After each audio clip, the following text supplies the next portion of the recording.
Learn English through Stories C5. Adapted and modified by Kulwant Singh Sandhu. Contents: 1. The Apple Tree and the Farmer. 2. King Elephant and the Clever Hare. 3. Childhood. 4. The Lion and the Rat. 1. The Apple Tree and the Farmer. A farmer lives in a village. The village is near a big forest. His farm is very big. It has a big garden. There are so many plants and trees in the garden. One of the trees is an apple tree. When the farmer was a little boy, he spent much of his time playing with the apple tree.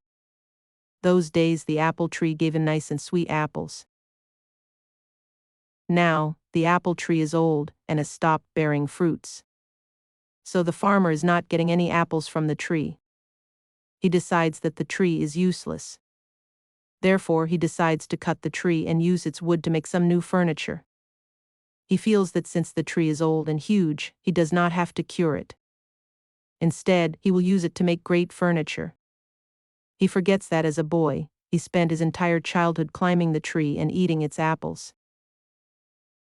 Now the apple tree is home to several little animals in the neighborhood.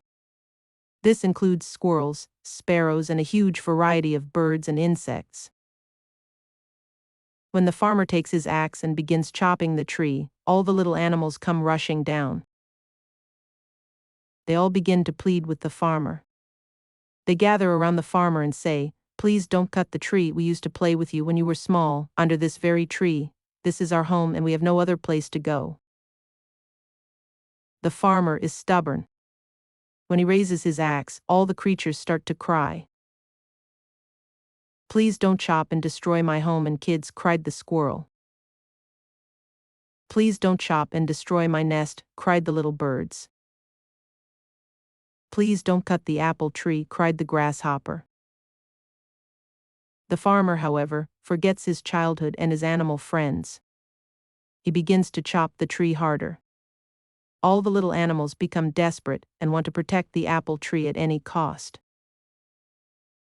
The little animals say, "We will sing for you when you are working hard in the fields. We will look after your little boy. He will not cry, but instead will be laughing and happy. You will like our songs and will not feel tired." However, their cries for help fall on deaf ears. Despite all their requests, the farmer continues to chop down the tree. All of a sudden, he notices something shiny. On inspecting it, he realizes that it is a beehive full of honey. He takes a little and put it in his mouth. The taste of the honey wakes up the little boy in him. Suddenly, the memories of his childhood come rushing back. The honey tastes so good that he wants more. It brings a sense of happiness to him. He smiles and exclaims, "This tastes amazing." Realizing the change in the farmer's attitude, the little animals speak in unison. The bee says, "I will always provide you with sweet honey." The squirrel says, "I will share any amount of nuts that you want." The birds cry, "We will sing as many songs as you want." Finally, the farmer realizes his mistake and put down his axe. He understood that the tree is home to many lovely animals that provides him with so many things. He wants his little boy to have the childhood that he had. The farmer realized that the apple tree is not that fruitless. The little boy in him saves the apple tree. He throws away the axe and says to the little creatures, "I promise that I will never cut this tree. I have realized my mistake, and you all can now live in peace and harmony." The little creatures thank the bee a lot. If the farmer has not found the beehive, they will have been homeless by now. They continue living happily in the old apple tree. Moral: every living thing in nature is of some use. We should not destroy any living thing. 2. The King Elephant and the Clever Hare. A long time ago, the great king of elephants ruled over the forest. Once during this rule, there was a drought. It did not rain for several months. As a result, all the lakes dried up. Elephants found it very difficult to survive without water. So the elephants came to the king for help. The Elephant King said, "Please don't worry, I am your king and so, it is my duty to take care of all your needs. You will never have to live without water again. I know of a hidden lake that is always full of water. The lake is also surrounded by many good trees. Let's go there." While the elephants marched to the lake, they trampled thousands of hares that had been living there for years. Hundreds of them died and many hares were injured. The hares were very angry and worried. One day they called a meeting. A large number of hares gathered to discuss the problem. One of them said, "Elephants are so huge and heavy, we are like tiny ants to them. They will continue to trample us every day. On their way to the lake. If we don't do something quickly, we will all be killed. We have to find a way to stop them from coming to the lake. The problem is they are very thirsty, and they will never listen to our requests." One of the hares in the crowd was very small, but he was very clever. He thought for a moment and came up with a plan. He said to the other hares, "I got a plan, but I cannot openly tell you, it is a secret a plan. We might have a traitor here, that is why I don't want to reveal it to you. Please leave everything to me. I am going to see the Elephant King today. See you tomorrow. Bye." In the evening she went to the Elephant King. She knew she had to be very careful. If she, for any reason, annoyed the Elephant King, he will not only kill her, but also the other hares. So the hare bowed down to the Elephant King with great respect and said, "Dear respected sir, the moon god has sent me. This lake belongs to him, and he has forbidden all of you from drinking water from it." "But where is your lord, the moon?" asked the surprised king. The hare took the Elephant King to the lake and pointed at the reflection of the moon in the lake, said, "Here he is. The moon god. Can you see him?" The Elephant King looked down at the lake and replied humbly, "Yes, I can." "Move quietly and salute him, otherwise he may get very angry and great harm could come upon you and your subjects," said the clever hare. Believing the hare, the Elephant King saluted the reflection and left quietly. The elephants never came back to the lake again and the hares lived happily in their homes. 3. Childhood. My grandfather came to England from India at an early age. He got married to an English girl. So my dad is half Indian and half English. Once I was chatting with my dad and I asked him about his childhood.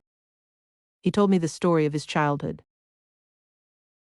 He said, "I can't forget my childhood. It was great. I remember eating ice cream on hot summer days with friends. We would chat while we ate and then go to my friend's house. His house was the biggest in our neighborhood. It was massive. That house was the perfect place that had everything. The living room had big, soft sofas with a nice TV. We watched our favorite cartoons. In the back, there were so many trees. We used to play hide and seek and other games down there. And in the front yard, which was also big, we ran around. Sometimes we pretended we had guns to shoot each other with. My house wasn't as nice, but it was nice enough. Your grandmother cooked very nice food. There's nothing like your mom's cooking. It's some of the best food you'll ever eat. No 5-star meal can compare to my mom's pasta. Sometimes she cooked Indian food, lentil dal, chicken curry, lamb curry, etc. Sometimes she made us eat vegetables. Green beans and carrots were okay. But I could not eat peas at all as a kid. They were nasty. One time at dinner, I hid them in my pocket. I made sure my parents weren't looking. I got along with my mom well, but not my brothers. We fought all the time. My older brother was mean to me a lot. And a couple of our fights became physical. We never got hurt seriously, however, which is good. My younger brother sometimes got more attention than me from our parents. So I used to secretly go into his room and break his toys. It's something I'm not proud of. No one's childhood is perfect and filled with only happy memories. My dad worked very hard to support our family. By the time I woke up to get ready for school, he had already left to go to work. And when I came home from school, he would still be at his job. So I did not see him very much during the weekdays. But on Saturday morning, we watched hours of cartoons. And on Sundays, we watched football games all afternoon.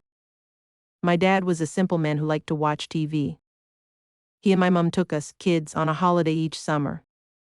One time I remember we rented a small house in the mountains for a week. The house was a beautiful wooden cabin near a large lake. Also near the house was a resort area with lots of fun activities. There, we rode go-karts. We played at the arcades. Perhaps my favorite childhood memory has to be winter. Playing in the snow was probably the most fun I've ever had. Snowball fights with friends were great. I also loved to build snow forts. But the best part was finding the perfect place to slide. I still remember the largest hill in our neighborhood. It took 2 minutes to walk up each time, but the 15-second ride down was amazing. After playing all day in the snow, I would go inside to warm up. In front of the fireplace, I would sit and drink a nice cup of hot chocolate. Those were good times. I think it's important to remember our childhood sometimes. It can help us in times when we are extremely sad. We should remember what it is like to be happy. That's because one day we will be happy again. 4. The Lion and the Rat. A lion lived in a cave in a dense forest. It hunted and ate the animals like rabbits, deer, and bison in that forest. One day it hunted a wild buffalo as usual and ate a full stomach of its meat and was fast asleep in its cave. Then a rat living in a corner of the cave mistook the lion's body as a rock and ran and played on its back. Due to this, the lion's sleep was disturbed. It woke up and grabbed the rat.